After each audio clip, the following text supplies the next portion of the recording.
আসসালামু আলাইকুম। আশা করি সকলেই ভালো আছেন। বাংলাদেশ বিশ্ববিদ্যালয় মঞ্জুরি কমিশন এই পদে এই অধিদপ্তরে একটা নতুন নিয়োগ বিজ্ঞপ্তি প্রকাশ হয়েছে। সো ফুল ভিডিওটা যদি আপনারা দেখেন, এখান থেকে আবেদনের যোগ্যতা, বয়স, কোন, কোন পদে নিয়োগ বিজ্ঞপ্তি ছেড়েছে, এগুলো কিন্তু আপনারা এখান থেকে জানতে পারবেন। এখানেও কিন্তু অনেকগুলো পদসংখ্যা। তো চাইলে কিন্তু আপনারা এগুলোতে আবেদন করতে পারেন এখান থেকে আপনি বিষয়গুলো দেখে। সো ফুল ভিডিওটা দেখবেন আশা করি, দেন আপনি বিষয়টা বুঝতে পারবেন। পাশাপাশি বলব, আপনি যদি আমার চ্যানেলে নতুন হয়ে থাকেন, চ্যানেলটাতে অবশ্যই সাবস্ক্রাইব করে রাখবেন। সকল ধরনের সরকারি, বেসরকারি জব রিলেটেড ভিডিও আপলোড করি আমি এই চ্যানেলে। পাশাপাশি যখন যে পরীক্ষার এসএমএস আসে পরীক্ষার জন্য, সেই পরীক্ষার শর্ট সিলেবাস, কমন সিলেবাস, বিগত সালের প্রশ্ন এবং কোন ক্যাটাগরির প্রশ্নগুলো আসে সেগুলো কিন্তু নিয়ে ভিডিও তৈরি করা হয়, যেখান থেকে আপনি 100% আপনি কমন পাবেন। সো অবশ্যই এজন্য চ্যানেলটাতে সাবস্ক্রাইব করে রাখবেন। আশা করি আপনার পরবর্তীতে অনেক উপকারে আসবে।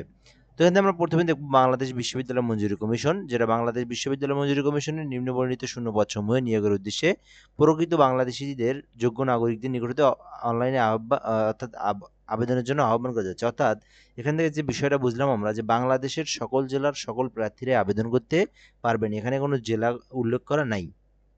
তো চাইলে আপনি কিন্তু আবেদন করতে পারেন। তো এখানে অনেকগুলো পদের সংখ্যা আছে। তো আমরা একটু সহজেই দ্রুত বলার চেষ্টা করব। ১ নং পদ হচ্ছে আপনার সহকারী সচিব। এটা হচ্ছে ৯ম গ্রেড, ২২,০০০ থেকে ৫৩,০০০ টাকা বেতন। এই পদে ১৫ জনকে নিয়োগ দেওয়া হবে, ৩২ বছর। অর্থাৎ সবগুলোতেই ৩২ বছর।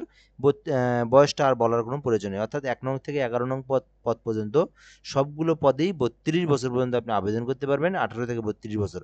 তো এখানে আমরা দেখব সহকারী সচিবে আপনার ৯ম গ্রেড ১৫ জনকে নিয়োগ দিবে। অ্যাকাউন্টস অফিসারে ৯ম গ্রেড একজনকে নিয়োগ দেওয়া হবে, বাজেট অফিসারে ৯ম গ্রেড একজনকে নিয়োগ দেওয়া হবে, অডিট অফিসারে একজনকে নিয়োগ দেওয়া হবে, সহকারী প্রকৌশল সিভিলে একজনকে নিয়োগ দেওয়া হবে, ইলেকট্রিক্যালে একজনকে নিয়োগ দেওয়া হবে, মেকানিক্যালে একজনকে নিয়োগ দেওয়া হবে। এই বিষয়গুলো আমি একটু সংক্ষিপ্তভাবে সুন্দরভাবে বুঝাই। সিভিল, ইলেকট্রিক এবং মেকানিক্যাল এই ৩টে পদের জন্য আপনার যে যোগ্যতাগুলো থাকা লাগবে সেটা হচ্ছে, আপনি কোনো একটা ডিপ্লোমা প্রতিষ্ঠান থেকে সিভিল ইঞ্জিনিয়ার অথবা ইলেকট্রিক্যাল অথবা আপনি মেকানিক্যাল, অথবা আপনি কোথাও থেকে ইলেকট্রিক্যাল ট্রেড করছেন, বা আপনি মেকানিক্যাল ট্রেড করছেন, বা আপনি সিভিল ট্রেড করছেন, সেক্ষেত্রেও কিন্তু আপনি এটাতে আবেদন করতে পারবেন। অর্থাৎ আপনার এই যে যোগ্যতাটা আছে সিভিল, ইলেকট্রিক, মেকানিক্যাল, এই যোগ্যতা যাদের আছে তারাই শুধুমাত্র এটাতে আবেদন করতে পারবে। অন্যথায় কিন্তু জেনারেল যারা, তাদের কিন্তু এটাতে আবেদন করার প্রয়োজন নাই। আর বাকিগুলোতে আপনি আবেদন করতে পারবেন। তো এরপর এখান থেকে দেখব সহকারী নেটওয়ার্ক সিকিউরিটি ইঞ্জিনিয়ার। তো এটা হচ্ছে আপনার ৯ম গ্রেড একজনকে নিয়োগ দেওয়া হবে। সহকারী অফিস কাম কম্পিউটার টাইপিস্ট, অর্থাৎ যারা কম্পিউটার অপারেটর আছে, টাইপিংয়ের যাদের গতি আছে, তারা কিন্তু আবেদন করতে পারেন। এটা হচ্ছে ১৬তম গ্রেড ৮ জনকে নিয়োগ দেওয়া হবে। তো মোটামুটি কিন্তু সংখ্যাটা কিন্তু অনেক বড়। চাইলে কিন্তু আপনারা আবেদন করতে পারেন। তো গাড়ি চালক, তো যারা গাড়ি চালক আছেন, বিভিন্ন জায়গা থেকে ড্রাইভিং প্রশিক্ষণ গ্রহণ করছেন, যাদের লাইসেন্স আছে, তারা কিন্তু এই গাড়ি চালক পদে আবেদন করতে পারেন। এটা হলো ১৬তম গ্রেডের একটা জব। তো এরপর আমরা এখান থেকে দেখব যে অফিস সহায়ক। তো অফিস সহায়কে কিন্তু ৫ জনকে নিয়োগ দেওয়া হবে ২০তম গ্রেডের। তো এরপর আমরা এখান থেকে বিষয়গুলো দেখব, এখানে কি বলা হয়েছে। নির্ধারিত ছকে চাহিত তথ্য ও কাগজপত্র প্রদান সহ আগ্রহী প্রার্থীদের পৃথক আবেদনপত্র কমিশন সচিব বরাবর ডাকযোগে অথবা সরাসরি আগামী ১১/৯/২০০০, অর্থাৎ সামনের মাসের ১১ তারিখ পর্যন্ত কিন্তু এটার সময়সীমা আছে। এর মধ্যে আপনাকে কিন্তু আবেদনটা করতে হবে। তো এর মধ্যে অফিস চলাকালীন সময়ের মধ্যে বাংলাদেশ বিশ্ববিদ্যালয় মঞ্জুরি কমিশন আগারগাঁও শেরেবাংলা নগর, অর্থাৎ এই প্রতিষ্ঠানটা কিন্তু, এটার হেড অফিসটা কিন্তু আগারগাঁয়ে অবস্থিত। তো এই শেরেবাংলা নগর ঢাকায় ঠিকানায় পৌঁছাইতে হবে। অর্থাৎ এটা কিন্তু অনলাইনের মাধ্যমে আবেদন না, এটা কিন্তু আপনাকে আবেদনপত্রটা আপনার হচ্ছে এই যে ইউজিসি গভ বিডি, আপনার ল্যাপটপ, পিসি, টেলিটক, মোবাইল, ল্যাপটপ, কম্পিউটার যেটাই থাকুক, যে কোনো ডিভাইস থাকুক, আপনি আপনার ক্রোম ব্রাউজারে আসবেন। আসার পর অথবা আপনি গুগলে আসবেন। আসার পরে শুধু লিখবেন, আপনি এই যে এই বিষয়টা লিখবেন এখানে ইউজিসি, www লেখার দরকার নেই, জাস্ট শুধু আপনি লিখবেন এখান থেকে ইউজিসি গভ বিডি, এইটুকু লিখবেন। লেখার পরে একটা প্রথমে ওয়েবসাইট পাবেন। সেই ওয়েবসাইটে প্রবেশ করার পরে আপনি একটা ফর্ম দেখতে পারবেন, এই নিয়োগ বিজ্ঞপ্তি লেখা আছে। এই নিয়োগ বিজ্ঞপ্তির উপরে ক্লিক দিয়ে আপনি ফর্মটা ডাউনলোড করবেন। ডাউনলোড করার পরে আপনার ওই ফর্মের মধ্যে সকল বিষয়গুলোকে আপনার লিখতে হবে, ঠিক আছে? আপনি ওটা ডাউনলোড করে ওটাকে আপনার প্রিন্ট করে বের করতে হবে কম্পিউটারের দোকান থেকে। বের করার পরে ওখান থেকে আপনার নাম, ঠিকানা ইত্যাদি যত ধরনের ডকুমেন্ট চাই, সব ডকুমেন্টগুলো আপনি সুন্দরভাবে লিখবেন। লেখার পরে ওখান থেকে আপনি বিষয়গুলোকে আপনি এখান থেকে পাঠায় দিবেন। কোন ঠিকানায় পাঠিয়ে দিবেন? এই যে আপনার আগারগাঁও শেরেবাংলা নগর ঢাকা ১২০৭, এই যে আপনার এই বাংলাদেশ বিশ্ববিদ্যালয় মঞ্জুরি কমিশনের ঠিকানায় আপনাকে পাঠিয়ে দিতে হবে, ঠিক আছে? তো এইভাবে কিন্তু আপনি আবেদনটা করবেন। তো এরপর আমরা এখান থেকে আরও একটা নিয়োগ দেবো, এখানে 2টা নিয়োগ একসাথে ছাড়ছে। সো এখান থেকে আপনি যেকোনো একটাতে কিন্তু আবেদন করতে পারেন, অর্থাৎ সরি 2টা না একটাই, কিন্তু এখানে বিস্তারিত বলা আছে যোগ্যতাগুলো। সো চাইলে আপনারা এখান থেকে দেখতে পারেন। এটা হচ্ছে আপনার সার্কুলারটা এইভাবে প্রকাশ করা হয়েছে, তো এখানে সংক্ষিপ্তভাবে বলা আছে, এখানে হচ্ছে বিস্তারিতভাবে বলা আছে। তো এখানে সবই ঠিক আছে, জাস্ট এখানে আপনার শিক্ষাগত যোগ্যতাগুলো একটু মানে বিস্তারিত বলা আছে আর কি এখানে। তো এই বিষয়গুলো এই যে ফর্মটাও কিন্তু এখানে দেওয়া আছে।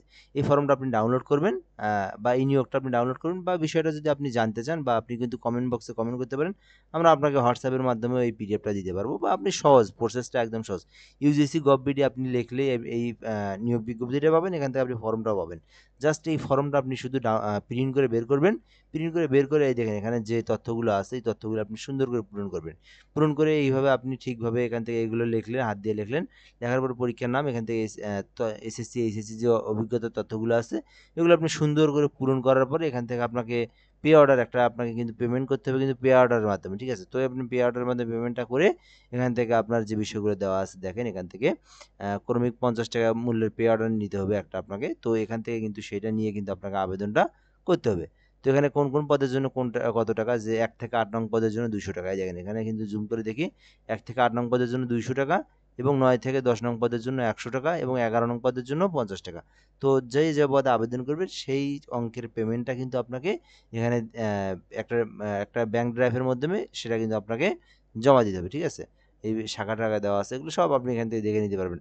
এরপর আপনার এখানে পাসপোর্ট সাইজে 3 কপি ছবি লাগবে, এখান থেকে আপনার অভিজ্ঞতার ফটোকপি, যে তথ্যগুলো আছে এগুলো আপনার দেখে নিয়েন। তো সবথেকে ভালো হয় কি, সবথেকে ভালো হয় আপনি এই সার্কুলারটা দেখার জন্য বা আপনি বোঝার জন্য আপনি যে আপনার পিসি, ল্যাপটপ, কম্পিউটার যেটাই থাকুক, মোবাইল দিয়ে আপনি শুধু লিখবেন ইউজিসি গভ.বিডি। ইউজিসি গভ.বিডি লেখার পরে এই সার্কুলারটা আপনি পাবেন। এখান থেকে দেখে দেখে কোন পদে আবেদন করবেন, কিভাবে আবেদন করবেন, এখান থেকে বিষয়গুলো সব সুন্দরভাবে আলোচনা করা আছে। আপনারা চাইলে এখান থেকে দেখে নিতে পারেন। এছাড়াও যদি কারো কোনো প্রবলেম হয় বা কারো কোনো সমস্যা হয়, কারো কিছু বুঝতেও অসুবিধা হয়, আপনার কমেন্টের মাধ্যমে জানাবেন। আমরা কিন্তু আপনার বিষয়গুলোকে দেখে, বা আমরা কিন্তু সবসময় অনলাইনে 24 ঘন্টা অনলাইনে থাকি। যে কোনো সময় আপনি কমেন্ট করবেন, আমরা কিন্তু 20 মিনিটের মধ্যে রিপ্লাইয়ের মাধ্যমে আপনাদের বিষয়গুলোকে জানায় দেওয়ার চেষ্টা করি। সো অবশ্যই সাবস্ক্রাইব করে রাখবেন আমাদের সঙ্গে যুক্ত থাকতে, এবং পাশাপাশি আপনি আমাদেরকে জানাতে পারেন। সো এ পর্যন্ত ভিডিও আজকের। ধন্যবাদ, ভালো থাকবেন। আসসালামু আলাইকুম।